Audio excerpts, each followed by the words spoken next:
Hi, I'm Richard Karn, and you may have seen me on TV talking about the world's #1 expandable garden hose. Well, the brand new Pocket Hose Copperhead with Pocket Pivot is here, and it's a total game changer. Old-fashioned hoses get kinks and creases at the spigot, but the Copperhead's Pocket Pivot swivels 360 degrees for full water flow and freedom to water with ease all around your home. When you're all done, this rust-proof anti-burst hose shrinks back down to pocket size for effortless handling and tidy storage. Plus, your super light and ultra-durable Pocket Hose Copperhead is backed with a 10-year warranty. What could be better than that? I'll tell you what, an exciting radio-exclusive offer just for you. For a limited time, you can get a free Pocket Pivot and their 10-pattern sprayer with the purchase of any size Copperhead hose. Just text WATER to 64,000. That's WATER to 64,000 for your 2 free gifts with purchase. WATER to 64,000. By texting 64,000, you agree to receive recurring automated marketing messages from Pocket Hose. Message and data rates may apply. No purchase required. Terms apply. Available at pockethose.com/terms. This is Scott Becker with the Becker Private Equity and Business Podcast.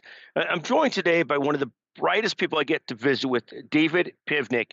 David's a partner at McGuireWoods, heads up difficult white-collar litigation, often in the healthcare sector, often for private equity funds. A brilliant, brilliant person. We usually use this time not so much to talk about the legal world or business litigation, but more to talk about things that are top of mind for us. Today, we're going to talk about the WNBA, the NBA, the NHL, and a lot more. I guess I'll start with, and you had teed this up, the WNBA with and without Caitlin Clark. So Caitlin Clark was out for a couple weeks. Rankings literally went back to where they were. TV ratings went back to where they were a few years ago before Caitlin Clark was in the league. She gets back, and it almost feels like there's a posse at first game, or one of her first games back, where the other team is just attacking her. What do you make of all this? Does she have that big a target on her shoulders because the fans love her so much, or what drives that? Or am I overreacting to that? Well, Scott, it's a great question. So, first of all, I don't think it's overreacting, and I think after last night's game against the Connecticut Sun, it's hard for anyone to argue with a straight face that there isn't a chip on the shoulder of a lot of the players, the more established players, longer tenured players in the WNBA relative to Caitlin Clark. And I think it's interesting because a lot of the media attention and certainly a lot of the chit chat about it on Twitter/X is about Caitlin Clark and Angel Reese and the racial dynamics. But last night's issues really involved J.C. Shelton and Marina Mabry, which takes the race element out of it and makes it clear this is really animosity towards Caitlin Clark. And so I can't speak to it with precision because I haven't talked to the various players. I don't profess to know them. I don't know them. But it sure seems to me like a lot of the women in the league who are truly, obviously exceptionally gifted athletes, professional basketball players that have been doing it for a long time, there seems to be some level of resentment that the league didn't get a lot of attention or love, revenue, fan base, you name it, while they were performing, and they're unquestionably terrific at their craft as well. And then Caitlin Clark comes along and starts doing it a little bit differently, and I think fairly to say a little bit better.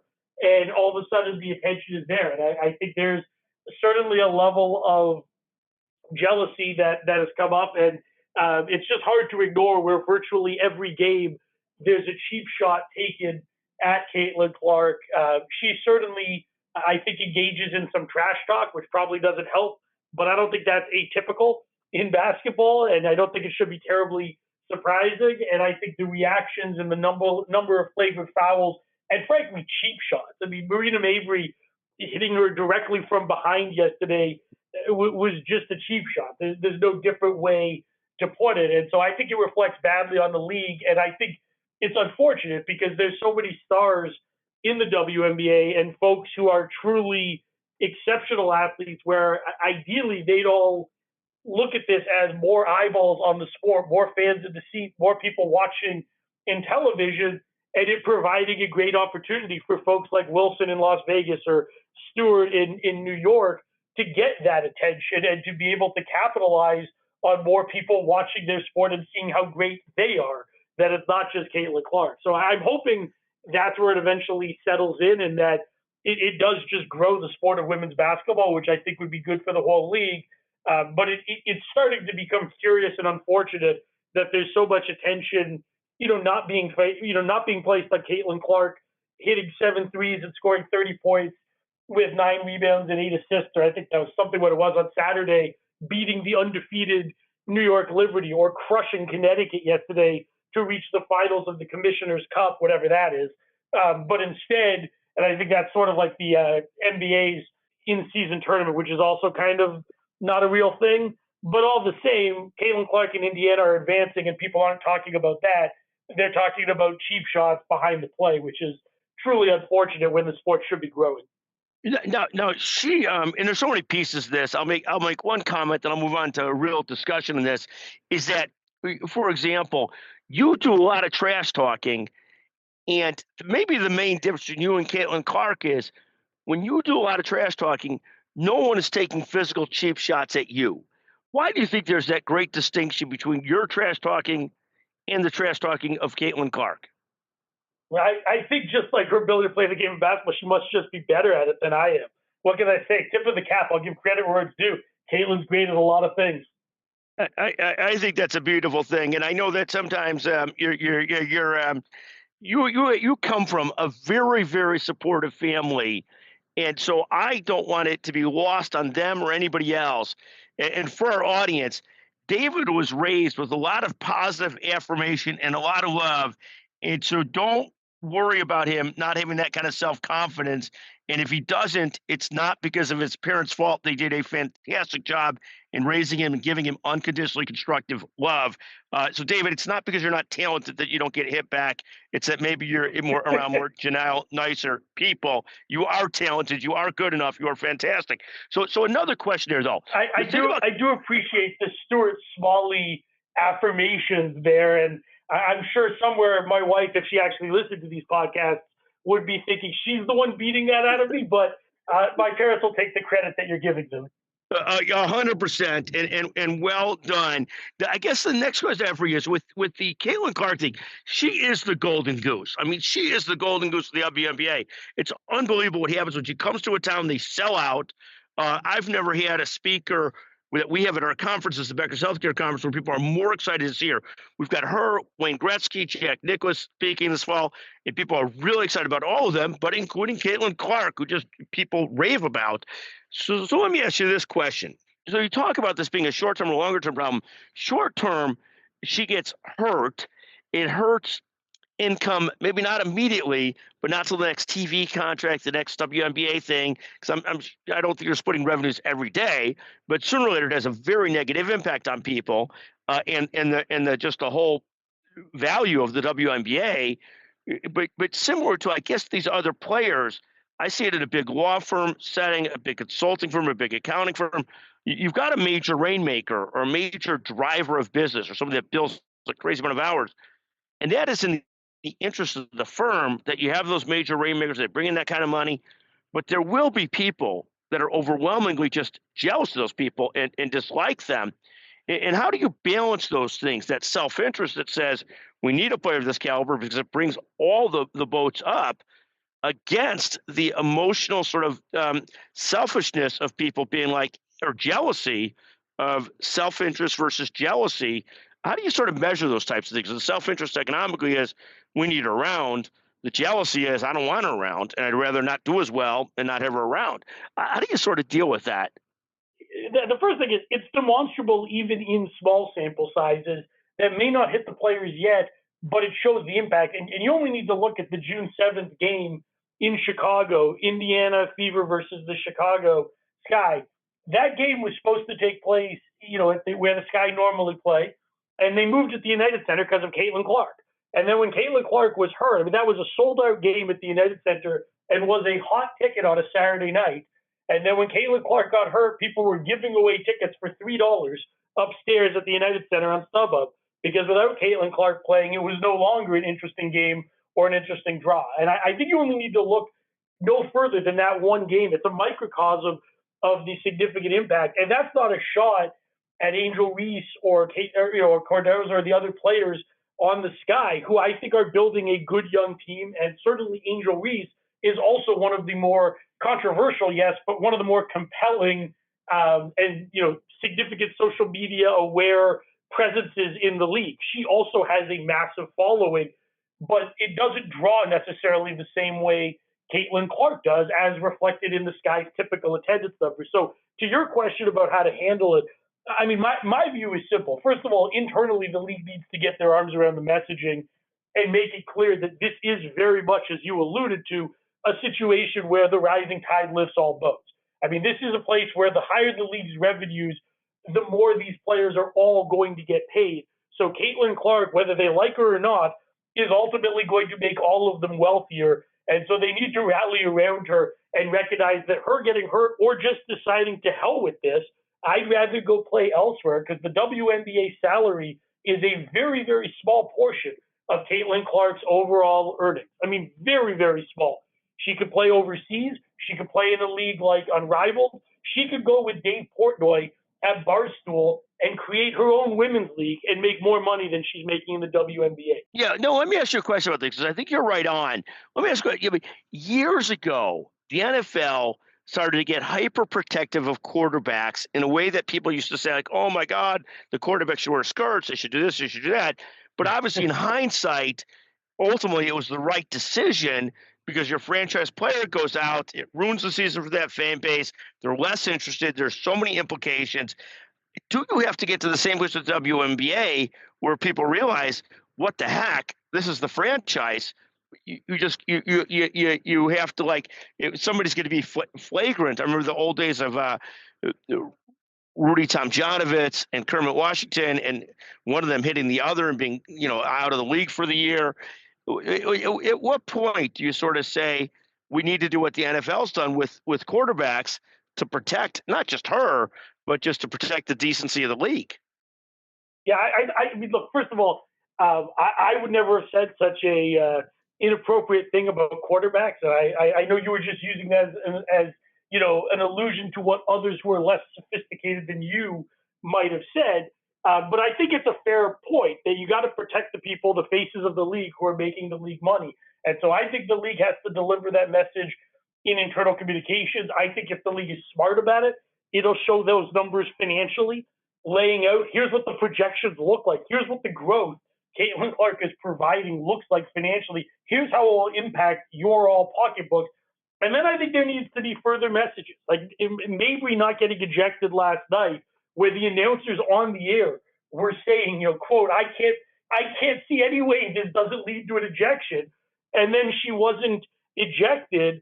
That was about as obvious an ejection as you could see in basketball. And so if these things continue, it doesn't have to be last night's incident. If the cheap shots continue, the stuff that's not basketball, the league's going to have to suspend players and send a real message. And you raise the parallel of the law firm world. And, I'll say this speaking for myself. I can't speak for everybody else, but I've never once looked at comp-related information. I mean this truly. I've never once looked at it and thought about the people who are doing incredibly well and thought, I can't believe that, or how could they get so much money? Because I recognize fully what you said, which is they're helping all of us make a ton of money. And so that's never once fazed me. If anything, my view is like, shoot, pay them more, because they're making everybody else do better. It's folks that are not productive and are not generating the revenues where I might look and say, what gives, no matter where they are relative to others, because they're not productive. But I think getting people past the sort of base emotional jealousy into a recognition of the people who are really successful, productive anchors of the business are making all of us more money, no matter how much they get paid. So don't worry about their comp, worry about everyone else and doing your own part to help the business. I think that will be incredibly important, and is something that the league is going to have to really deliver that message, in a meaningful way, or they're going to lose the benefit that they currently have in front of them. No, I think that's right on. So let's turn to another subject. I am truly, my core is watching the WNBA, because that's just how I am and who I am. But David, let me ask you a quick question. There's been very exciting NHL playoffs, Stanley Cup, great NBA stuff between the Oklahoma City Thunder and Indiana Pacers. I don't follow that stuff. I just follow the WNBA. But can you tell us any Hey! Can you give us any update on those Edmonton Oilers? Connor McDavid, another year without a cup. He's nicknamed McJesus, but not getting there over the line. Not this year. Any comments there, and any comments on the Pacers Oklahoma City Thunder? Yeah, I mean, look, starting with hockey, just as a general statement, we talked about this a month ago. Truly an outstanding postseason overall. Like lots of good hockey, lots of overtime games. The vast majority of the series were incredibly competitive and compelling. The Florida Panthers, and there's a lot of guys on that team I don't particularly care for, but as a team, I mean, a really cohesive, deep, talented unit that just knows how to turn it up when it matters. And conversely, where I would have loved to see McDavid get a cup, that really is still a team in Edmonton that has no depth at all. And once Zach Hyman went down, they really were left with a couple of elite weapons in McDavid and Draisaitl and very little else, and some truly baffling play in net. Like Stuart Skinner is getting, lambasted everywhere, and certainly the third goal he gave up last night was just atrocious. I mean, a truly horrific goal that never should have happened if he played the puck well. But when he was on in these playoffs, he was single-handedly winning the Oilers multiple games. So he's going to take the brunt of the blame. But the lack of depth and the inability to really compete on the third and fourth lines and defensively in their own end is what did in the Oilers. And McDavid ultimately couldn't just carry them himself, particularly where the defensive focus was on him. So I think it was a great postseason. I'm really interested to see what the Blackhawks are going to do this year. I keep reading that they're looking to potentially trade the third pick and that they're not looking to make a big splash in free agency, both of which I think would be a mistake. I think they should keep the third pick, and I think they should be active in free agency. We have a lot of cap space, and I think it's time to start moving upwards. But I'll be fascinated to see what they do. And in the NBA, I'm very, very happy to see Canadian content on both sides of the finals with the Pacers and Thunder. I think it will be great to see SGA get a title.